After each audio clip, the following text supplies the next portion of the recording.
She smiled like she owned the room, but I was done playing polite.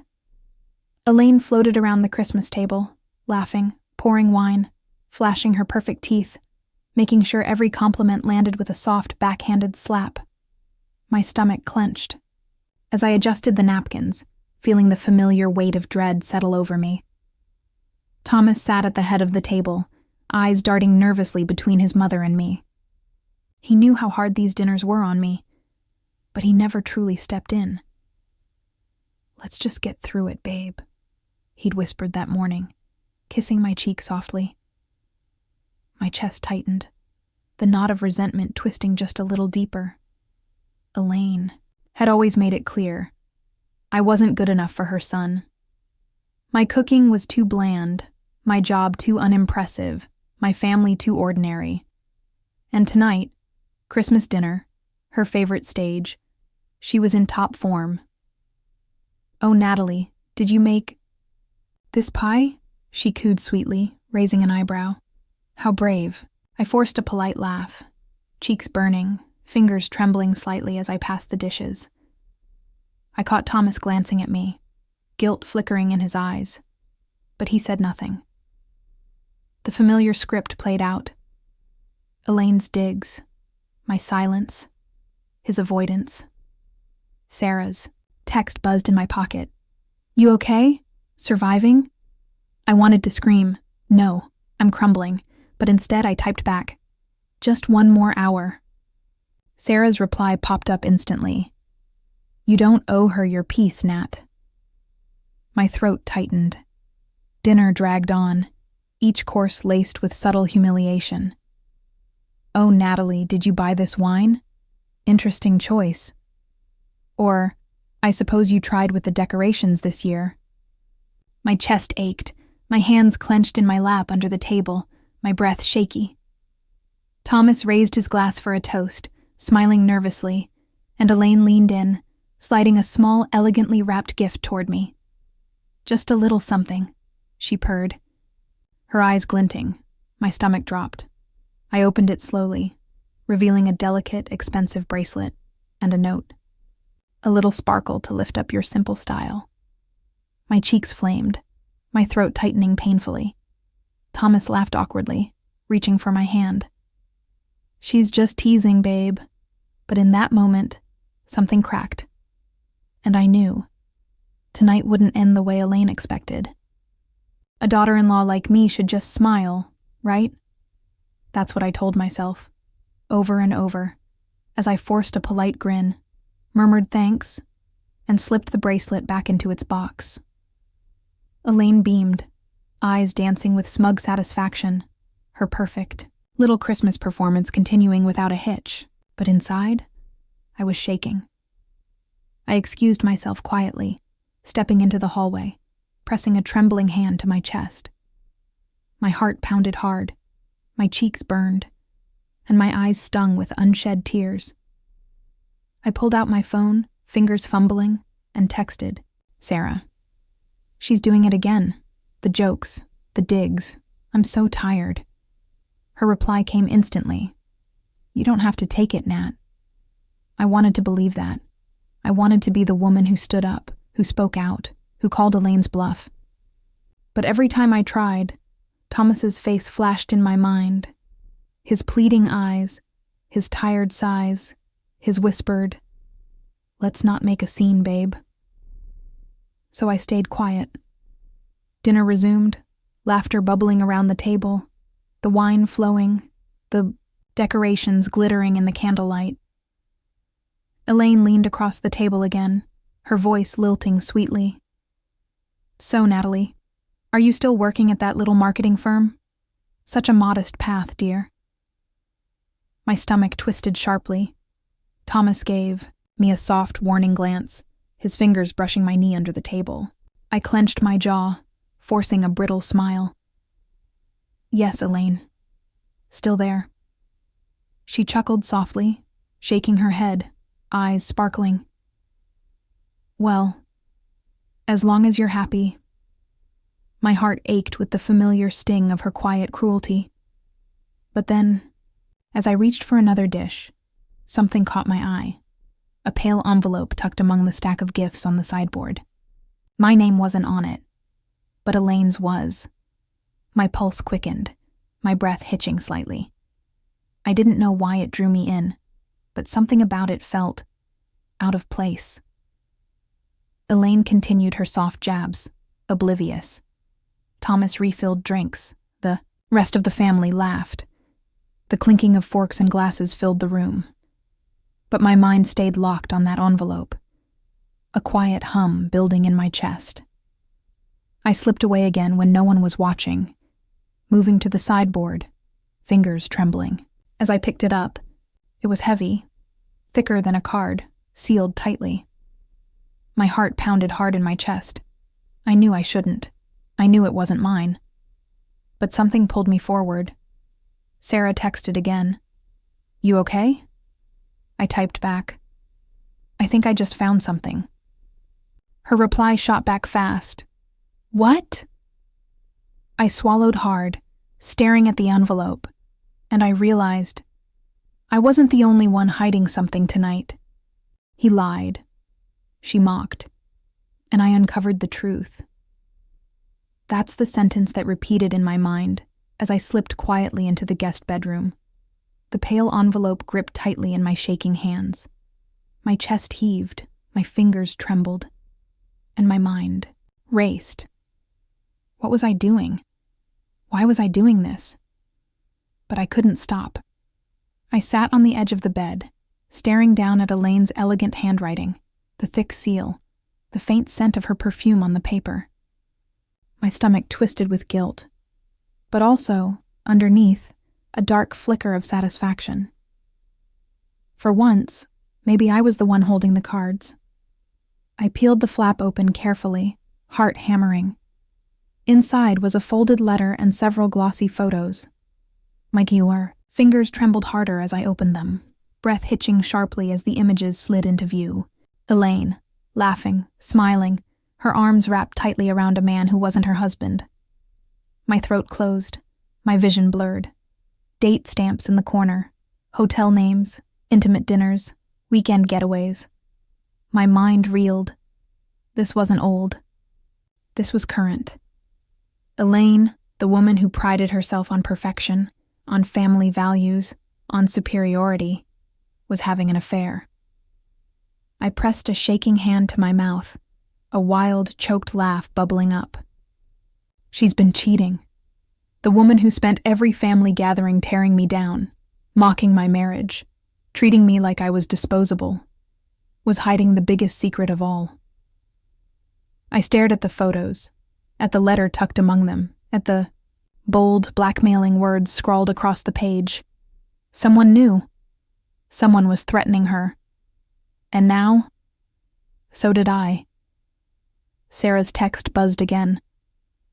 "Nat, what did you find?"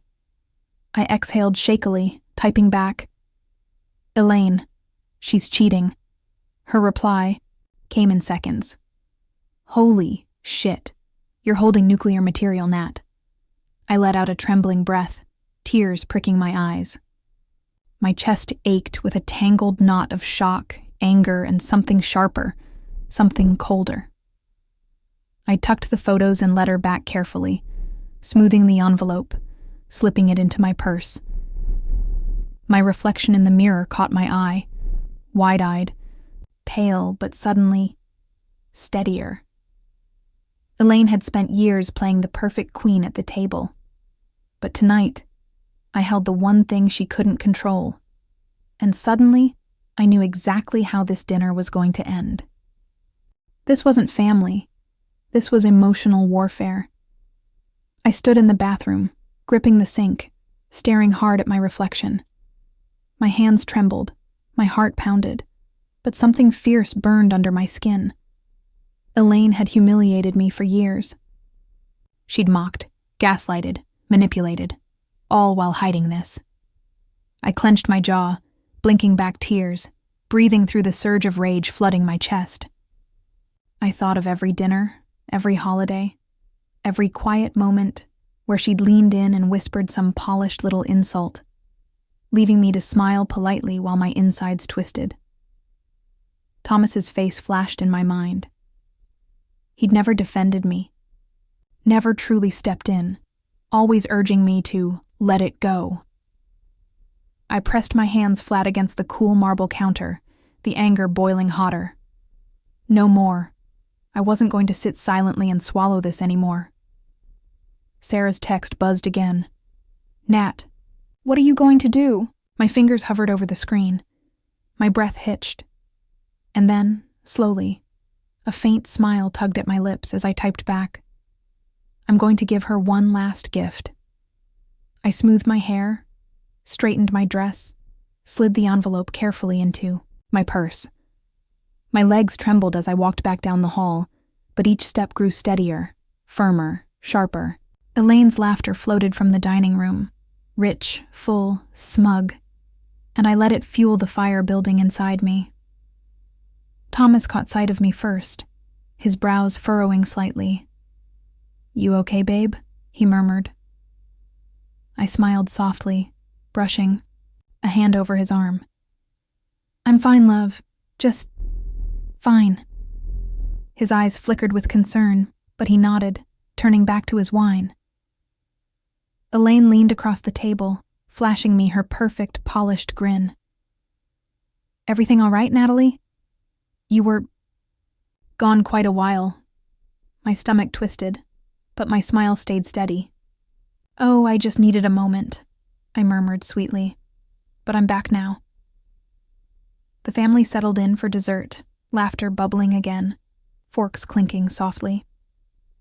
I waited, breathing slowly, feeling the tension build like a string pulled tighter and tighter. I watched Elaine laugh, watched her toss her hair, watched her smugly savor every little jab. And then quietly, I reached into my purse. I placed the envelope gently on the table in front of her, watching her eyes flicker down in confusion. She smiled faintly, lifting it slowly. "What's this, dear?" I smiled softly, heart thudding, voice calm and sharp. "Your gift, Elaine. I thought you'd want to open it with the family. They underestimated the woman collecting their secrets." That thought pulsed steadily through my mind as I watched Elaine's fingers tremble, her polished nails slicing carefully through the envelope. She still didn't know. She still thought this was another moment she controlled, another stage she commanded. I felt Thomas's hand brush my arm under the table, his voice soft, confused. "Nat, what's going on?" I kept my gaze on Elaine, my voice smooth. "Just wait." My heart hammered, but my chest stayed steady. I wasn't rushing. I was ready. Elaine pulled the photos from the envelope, her smile faltering slightly. Her eyes scanned the images, her lips parting. The color drained from her face in slow, visible waves. She flipped through them faster now, panic rising, her breath hitching sharply. Around the table, the family murmured softly, confusion blooming. "Elaine?" her sister asked gently. "What is it?" Elaine's hands trembled harder. She glanced up at me, eyes wide, wild, terrified. I smiled faintly, tilting my head. "Merry Christmas, Elaine." Thomas's face twisted in confusion, his brows furrowing. "Nat, what's—" I placed a gentle hand on his arm, eyes still locked on his mother. "Ask her, love. I think she has something she's been hiding." His mouth fell open slightly, his gaze flicking between us, panic creeping in. Elaine tried to speak, a stammering, broken sound, but no words came out. She clutched the envelope tightly, the photos crumpling slightly in her shaking hands. The room had fallen completely silent. Sarah's text buzzed silently in my pocket. "Did you do it?" I let out the softest exhale, fingers brushing over the screen. I did. Elaine's husband, Thomas's father, leaned forward now, eyes narrowing. "Elaine? What is that?" Her mouth opened, closed, her hands shaking so badly the letter slipped from her fingers, falling softly onto the table. I leaned in slightly, my voice calm, sharp, slicing through the quiet. Maybe it's time to talk about where you really spent last weekend, and the weekend before that. Elaine's face crumpled, her shoulders hunching forward, her whole body shrinking. She shook her head slightly, whispering, "Natalie, please." I smiled, soft and cold. "No, Elaine, not this time. This time I wasn't backing down. This time I was holding all the cards." That was the moment everything changed. The second Elaine realized she wasn't the only one holding secrets, wasn't the only one playing a game. Her carefully curated image, the elegant, untouchable matriarch, cracked right in front of everyone. And I watched it happen, calmly, steadily, deliberately. Thomas stared at me, wide-eyed, his voice tight. "Natalie, what did you do?" I didn't look away from Elaine. "I gave her what she's been giving me for years," I murmured. "A public performance." His mouth opened, but no words came out. Elaine's hands shook as she gathered the photos, whispering desperately to her husband. "George, it's not what you think, But he leaned back slowly, eyes cold, expression hardening.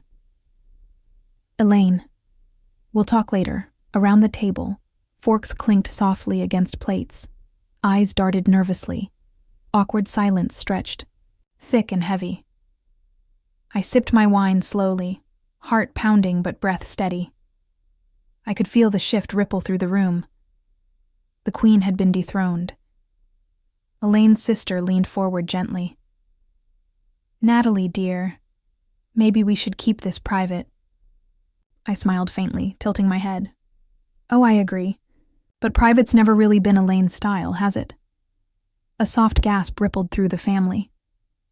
Elaine flinched like I'd struck her. Thomas looked pained, torn, his hand running through his hair. "Natalie, why didn't you tell me?" I turned to him slowly, my voice low. "I tried, love. Every time she belittled me, every time she tore me down. You told me to stay quiet." His face crumpled, guilt flashing across his eyes. Elaine let out a sharp, broken sound, her eyes glistening with unshed tears. "Please, Natalie, let's talk. Just us." I rose slowly from my chair, smoothing my dress, gathering my purse. "We're past that now, Elaine." My voice stayed soft, but my words cut like glass. Sarah's text buzzed silently again. "You okay?" I typed back with steady fingers. "More than okay." I looked around the room one last time. At the stunned faces, the flickering candles, the glittering decorations, the perfect holiday scene now cracked wide open. My heart ached, but it also lifted, lighter than it had felt in years. Because this wasn't a breakdown. This was a breakthrough. I just smiled. Because she had no idea. No idea I had been watching. No idea I had gathered the pieces. No idea I'd waited for the perfect moment to return everything she'd thrown at me. Elaine sat there, crumpled, small, hands shaking over, the photos she couldn't hide from, her control slipping through her fingers like sand. Thomas stared at me, his voice low, broken. "Natalie, I didn't know." I met his eyes, my smile soft but unwavering. "I know you didn't. But you also didn't stop her." His shoulders sagged, guilt crashing over him. For once, I let him sit in that silence. Elaine's husband, George, pushed back from the table slowly, his eyes locked on his wife. "We'll discuss this at home, Elaine," he said quietly, his voice sharp with something cold I'd never heard before. Elaine flinched, her mouth trembling, her carefully built world shaking apart. Around the table, the family shifted uncomfortably, no one daring to speak. I smoothed my dress, my heart racing but my hands steady. For years I had been the target, the small one, the one they laughed at, the one Elaine picked apart with soft, smiling cruelty. But tonight I'd rewritten the script. Elaine tried one last time, her voice trembling. "Natalie, we can fix this, please." I tilted my head, the faintest smile curling at my lips. "No, Elaine. You don't get to fix it. You broke it." Her eyes widened, her breath hitched, and I saw the exact moment she realized. She'd lost. Thomas reached for me again, his voice pleading. "Let's just go home, Nat. We can—" I shook my head softly. "No, Thomas. I am going home. You can decide where you stand." His mouth fell open, his face crumbling. I turned slowly, the soft click of my heels on the polished floor the only sound in the stunned, silent room. My heart pounded, my throat burned, but my chest lifted, lighter with every step. Sarah's message flashed across my screen as I stepped into the hall. "You did it." I smiled faintly, whispering to myself, "Yes, I did. For the first time in years, I wasn't the one left shaking, the one left small, the one left behind. I was the one walking away with all the power." She broke my patience. I reclaimed my power. That thought settled softly in my chest as I sat in the back of the taxi, watching the Christmas lights blur past the window, the quiet hum of the car wrapping around me like a cocoon. My hands trembled, slightly, the adrenaline fading, but my breath came steady. I texted Sarah one last time that night. "I left. I'm done." Her reply came in seconds. "I am so proud of you." Tears stung my eyes, not from sadness, but from something lighter, something like relief. At home, I walked through the quiet apartment, brushing my fingers over the familiar spaces, the couch, the framed wedding photo, the little holiday decorations I'd carefully placed. My chest ached, but it wasn't the sharp ache of heartbreak. It was the hollow ache of letting go. Thomas's name flashed on my phone, over and over, messages piling up, missed calls stacking. I sat quietly on the edge of the bed, staring at the screen, feeling the weight of the choice in front of me. And then, slowly, calmly, I powered off the phone. I poured myself a glass of water, curling up under a blanket, letting the silence of the room settle in. My heart still pounded, but it wasn't fear anymore. It was space. Space to breathe, to think, to reclaim pieces of myself I'd let slip away for years. I realized then that revenge isn't always loud. It isn't always a scene or a scream, or a slammed door. Sometimes revenge is simply the quiet, undeniable power of walking away. Elaine had spent years tearing me down. She'd laughed, manipulated, gaslighted, humiliated. But tonight, I reminded her, and myself, that I wasn't small, I wasn't weak, I wasn't hers to break. I took a slow sip of water, letting the coolness calm my throat, letting the warmth of the room settle around me. The holidays would be messy after this. There would be fallout, questions, stories. But none of that scared me anymore, because I knew who I was now, and I knew I had walked away whole.